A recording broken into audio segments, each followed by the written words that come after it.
এবার মুরিদের আব্বুজি বলছেন, বাবা পীর সাহেব আমার তো মরতে কোনো আপত্তি ছিল না, কিন্তু আমার জমি জায়গাগুলো সব রেকর্ড চলছে।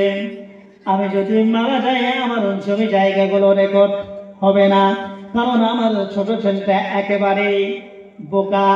যখন মুরিদের বাবা এই কথা শুনিয়েছে, এলাকার লোকেরা, মহল্লা লোকেরা মুরিদের আম্মুর কাছে যে বলছে, মুরিদের আম্মু আপনি তো এক্ষুনি এই বলে কান্না করেছিলেন, ওরে আমার সোনার মানিক রে, তুমি যদি দুনিয়া জমিনে যদি আমার হায়াত দিয়ে তোমাকে বাঁচাইতে পারতাম রে বেটা, তাহলে আমি মা তোমাকে আমার হায়াত কেটে দিয়ে তোমার হায়াতের সঙ্গে যোগ করে দিয়ে তোমাকে আমি দুনিয়ার জমিনে বাঁচিয়ে রাখতাম।